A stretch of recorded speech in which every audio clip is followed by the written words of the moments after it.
Welcome to the Faith and Culture Now podcast. I'm Scott Schiffer, and today I'm joined by Steve Hyduke, who is a pastor here at a Methodist church in Texas, and we're going to be talking today about the Methodist tradition, some of its beliefs and distinctives. So, Steve, thank you so much for being here and for doing the interview. Oh, thanks, Scott. I'm mostly happy, a little apprehensive. It feels like a big responsibility to speak for all of Methodism, but I'll give it my best. Hey, I think you'll do just fine. So, I wanted to begin by asking you just sort of an overview. What is sort of the history of the Methodist tradition? Okay. Broadly, all the various Methodist groups, of which I'm ordained in one, trace our heritage to John Wesley and Charles Wesley, brothers, two of, I think, 13 brothers born in the early 18th century. They were Anglican priests, or at least I know John was, in England, and they were very methodical in their efforts to live their Christian faith. Hence the name Methodist. It was an insult when they started. They were students at Oxford, and they and a group of their friends, they called themselves the Holy Club, but they were branded as Methodists because they were so methodical in their efforts to live out their faith in Jesus. And this brought John, now an ordained Anglican priest, to a missionary service in the colony of Georgia, from which he returned feeling a miserable failure because he didn't think that, he didn't feel like he'd done a very good job. He felt inadequate. On the way home, the ship was heavily engaged in a storm, and he, with all the crew and most of the people on the ship, were cowered in fear. But there was another religious group, the Moravian Christians, that were having a praise service on the open deck in the midst of this storm, and Wesley decided he wanted to have that kind of faith. And so he found that kind of faith in a meeting with the Moravians in England, and had what we all call the Aldersgate experience. He wrote that he felt his heart strangely warm. From that time forward, he put his need or drive for methodizing everything to work in England, and then of course in the colonies and in later the early United States. Our faith is very Anglican, so it's traditionally high church and liturgical. We're Protestant kind of through Henry VIII, and then by assumption through some Lutheranism and some Calvinism. I think what really identifies all the various Methodist groups is Wesley's heritage of needing the Christian faith to be lived out.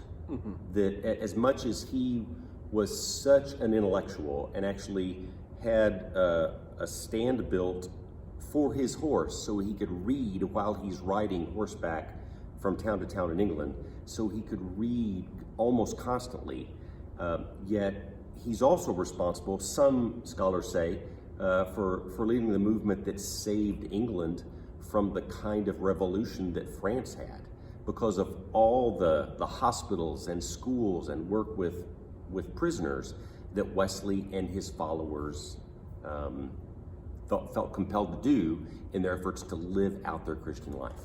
Yeah, very good. I was actually in England a number of years ago when I was working on my PhD. And so I had to do a little bit of study over there. Mm-hmm. And while I was there, I went to John Wesley's church. I went to his grave, which is at his church, which is the way it is for most graveyards in England are at churches. But it was a beautiful sanctuary, and there were stained glass windows all around that sanctuary that had been there, to my understanding, from the time of Wesley. Which is probably the case because most of the churches that are 500-600 years old, they're still the way they were. Right. But each stained glass window was a different story of Scripture, and if you looked around the whole church, it went from creation to fall to covenant to covenant, and then by the end you were looking at redemption on the other side of the sanctuary. but a beautiful sanctuary. And I think that it's also said that a lot of Puritan traditions sort of come out of Wesleyanism, and I think he was maybe influenced some by the Puritans, but he didn't go the legalistic route that they went when he was in school and was in the holy group and all that. So, but to the best of my knowledge, his experience is where we get the whole idea of a conversion experience from today. It's this this idea that you come to this point where you say, I need God to save me, and I need to begin this relationship with Him. And the altar calls you see in Baptist churches and other places, it really all goes back to John Wesley.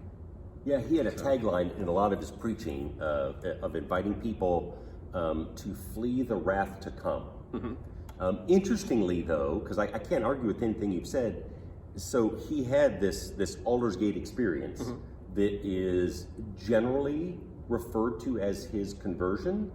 He also never referred to that again for the rest of his life in ministry, which reminds me another. It's not quite distinctive, but it puts us in a subgroup of Protestantism.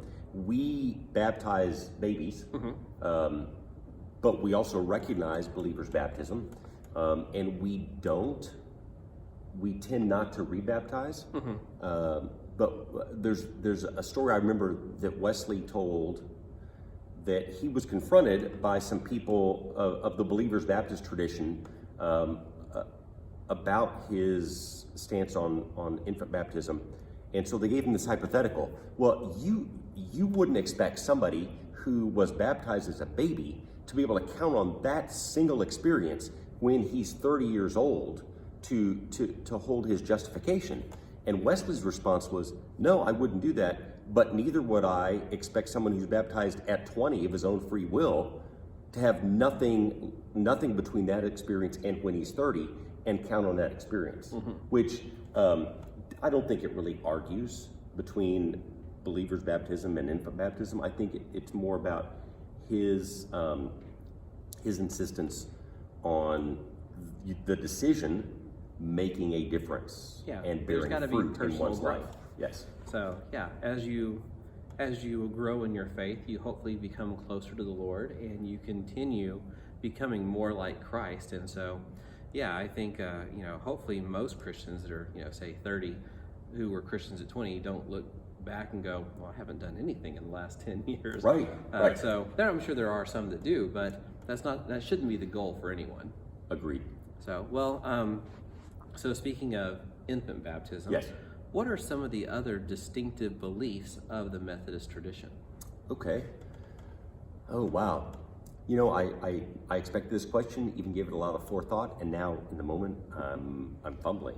One that I think we're known for, again, the challenge is distinctives, because I know just enough of church history that I know that not a single thing that Wesley said or taught or that identifies us now is like, we're the only ones who do this. Right. But one that our tradition is well known for is identifying different episodes or elements or kinds of grace, namely especially prevenient grace.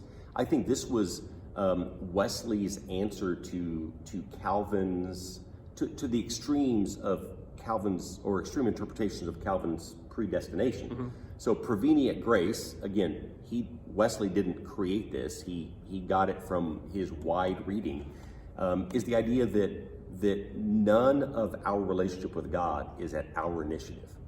So it holds lovingly to Calvin's insistence on God's sovereignty, but that in God's sovereignty, God extends grace to us, so that even our first inclination to turn to God isn't our initiative. It's something that somewhere after that, we at least will see, oh, God was already at work here before I was. Yeah, very good. Which makes me think of another kind of distinctive. I'm married to another ordained United Methodist minister who spent some time in mission work, who has reminded me that United Methodists, anyway, have a tradition that we don't go anywhere in a missionary endeavor unless we're invited by the receiving culture.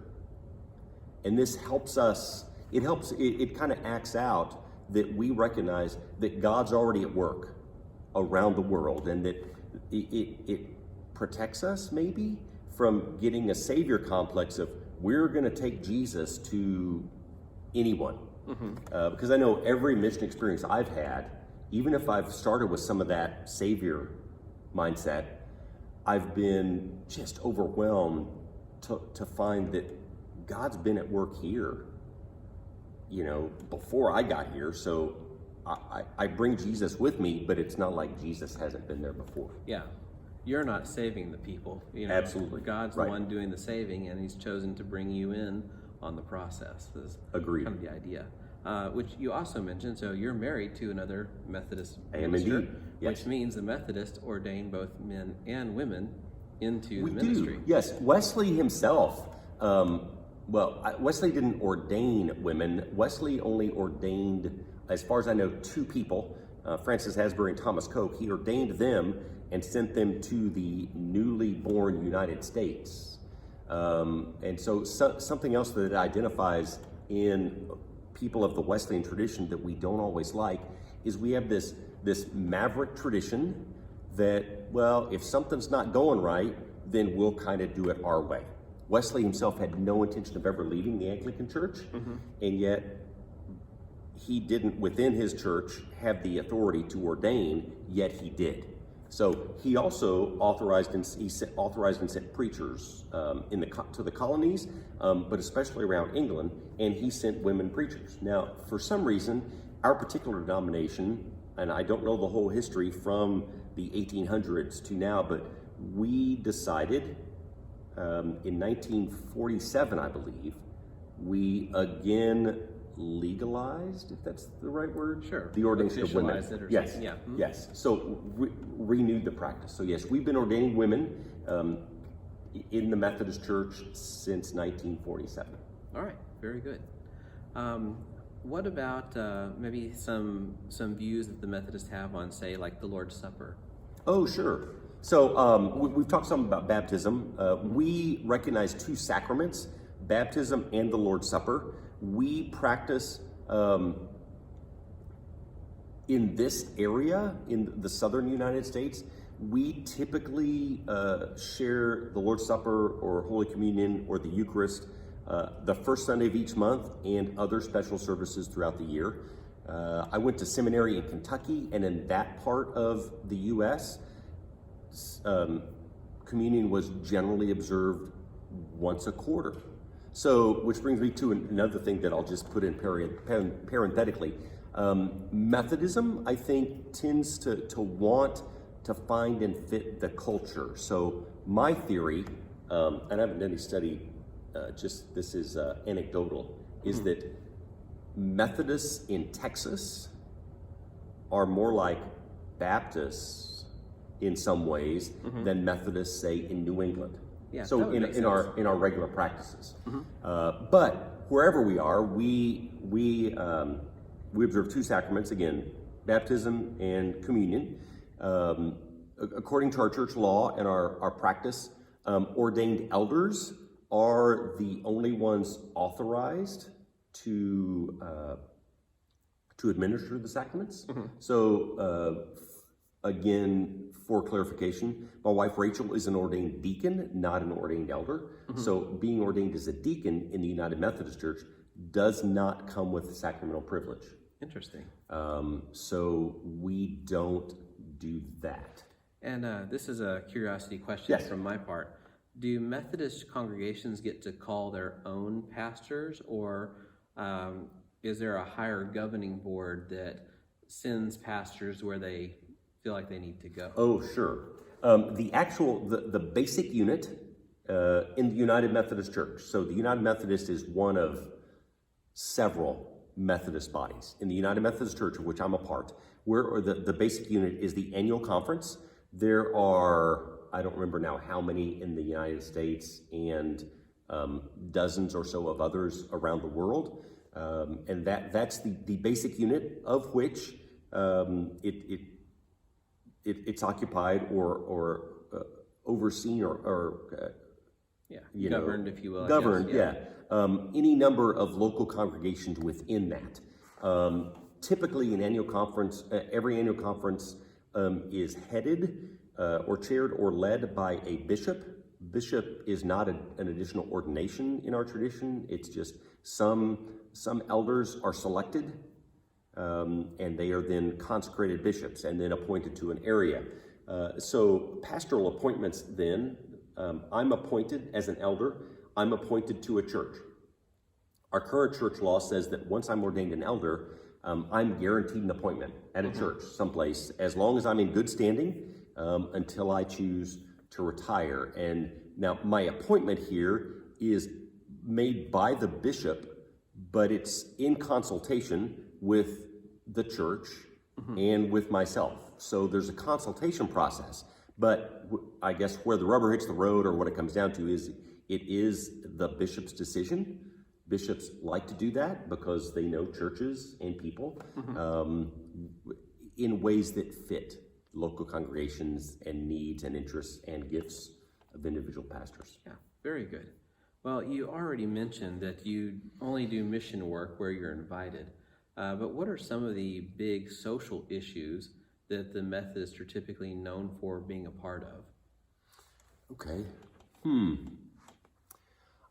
I think one is our emergency response to devastating events, natural disasters around the world, I think is something we're known for. We have, in addition to our structure that connects us in annual conferences and then among the annual conferences, each local church has as a part of its budget something that goes beyond the local church, and some of that funds our natural disaster and other emergency response, so that when a hurricane hits in Louisiana or a famine happens anywhere famines might happen, then we can instantly put out an appeal and say that every dollar given to this particular appeal goes directly to that need, because all the administration and handling of that is taken care of already by funds that churches collect.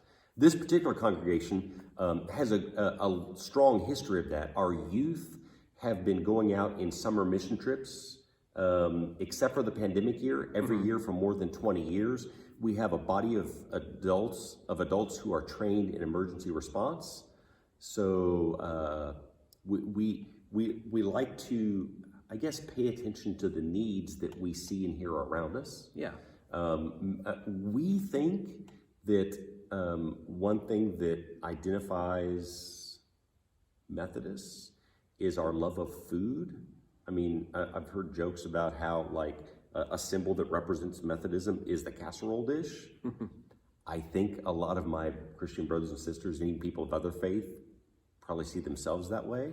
But we take joy in supporting issues to end hunger or alleviate hunger. Yeah, no, that's good. You know, we're both here in North Texas, and there's a significant problem with hunger in North Texas. And so, in fact, I've talked to several pastors who they do their own food banks, or, you know, one Saturday a month they give box food away to families in the community that have need, or things of that nature. So it's certainly, I think, something that's very needed in our area. Agreed. So, very good.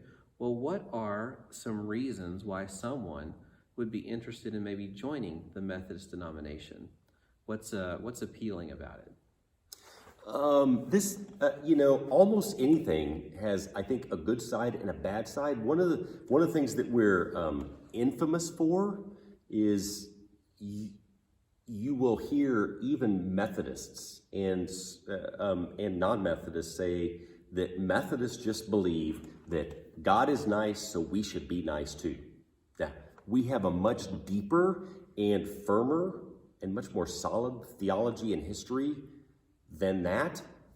But I think that kind of betrays or presents the way that we want to present as a congregation.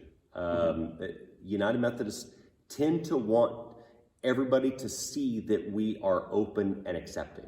I mean, our particular denomination within Wesleyanism started an ad campaign 20 some years ago that's kind of still stuck around, that we have open hearts, open minds, open doors. And as much as I still wrestle with the superficial theology of that, it does pretty well identify the way we want to come across, especially to unchurched people. We want anybody who doesn't already have a relationship with God and doesn't have a church home to feel like they could wander into a United Methodist Church and feel welcomed there and accepted, and even invited to be a part. Very good. Well, on the flip side, yes, what are some, I don't want to say red flags of the Methodists, but what are some things where you think, as Methodists, we could really work on, this or this? Yeah.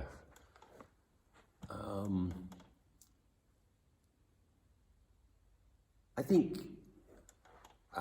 in my own observations of church history, it seems like in America, churches have chosen either to focus on a conversion experience, as we talked about before, or on a lot of spiritual growth, that ongoing growth in spirituality.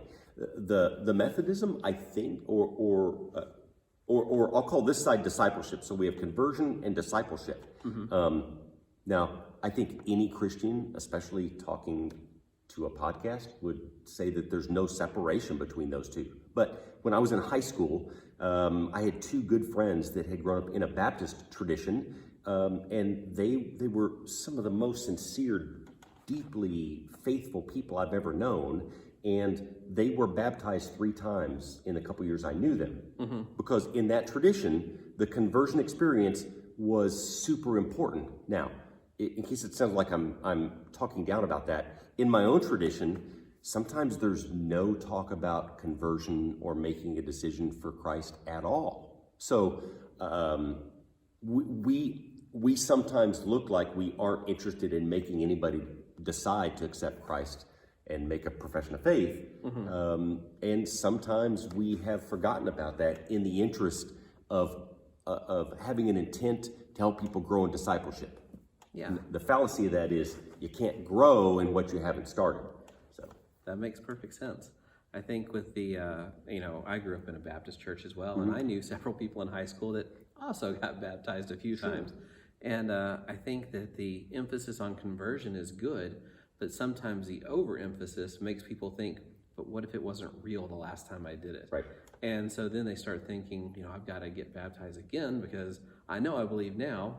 But then they start thinking later, well, what if I didn't really believe the last time? Yes. And so one of the nice things about saying, well, look, you were baptized. That's it.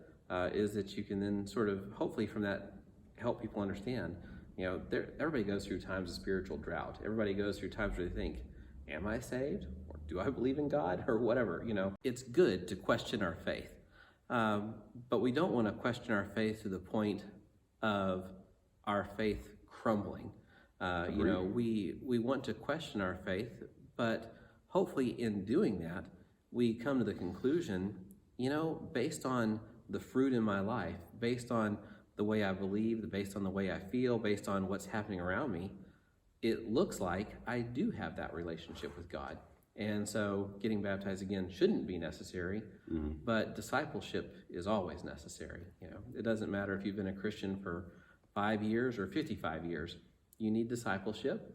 Every Christian needs a mentor, and Christians who have been Christians a while, hopefully, are mentoring others. I could not have said it better. So, I think that this gives us a pretty good overview and sort of introduction into the Methodist tradition. If someone was to come to a Methodist church on a Sunday morning, what kind of music would they expect to hear, or what kind of order to the service would they expect to see? That's a very good question. And I think I would have to say you'll have to visit the church to find out. I mean, for example, before the pandemic, this congregation, I moved here during the pandemic, so that's why I referred to the church rather than my church, or we had two different services. One was contemporary, the other was traditional. So in one, we had a band. In the other, we had a piano player and a choir.